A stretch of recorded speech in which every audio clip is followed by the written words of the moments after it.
Genesis 3, 4 through 5. The serpent said to the woman, "Your eyes will be opened, and you will be like God, knowing good and evil." We have a natural and healthy desire put in us by God to be like Him in His character. We are made in His image, in that we can be like Him in the choices we make. If He is infinitely good, we can be finitely good. This was to be our joy.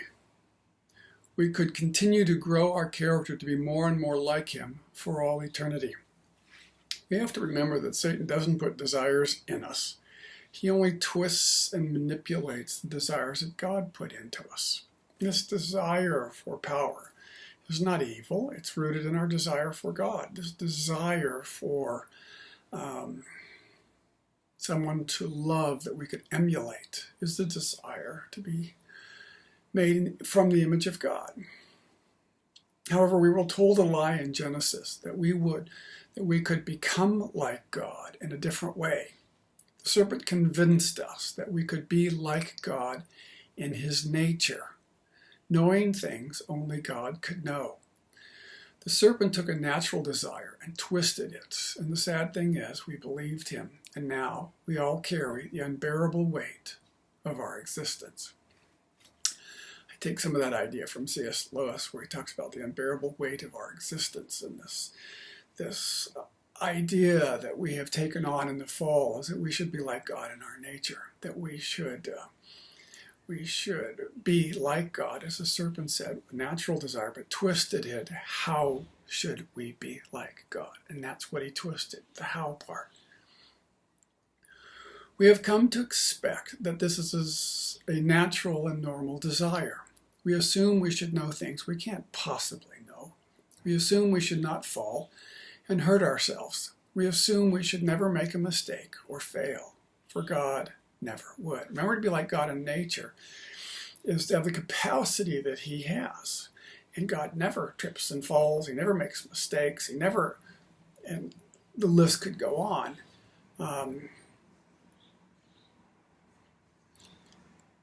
And we are finite. We now have a taste for something that is profoundly beyond us. We long for and crave the capacity to be like God and to have power and sovereignty in our hands, to do and will as we want with nothing to stop us.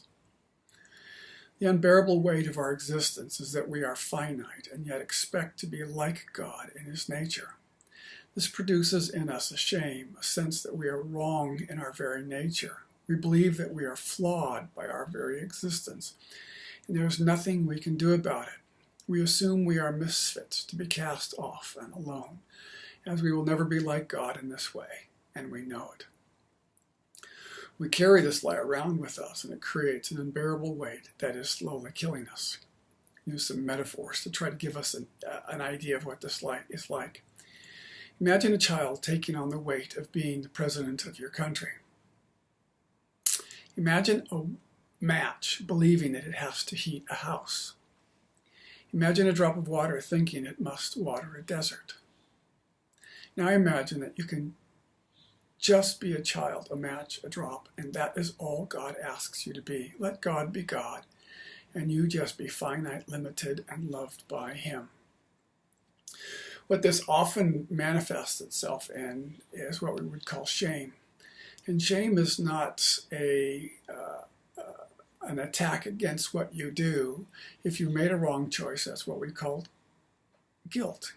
Shame is an attack against who we are in nature.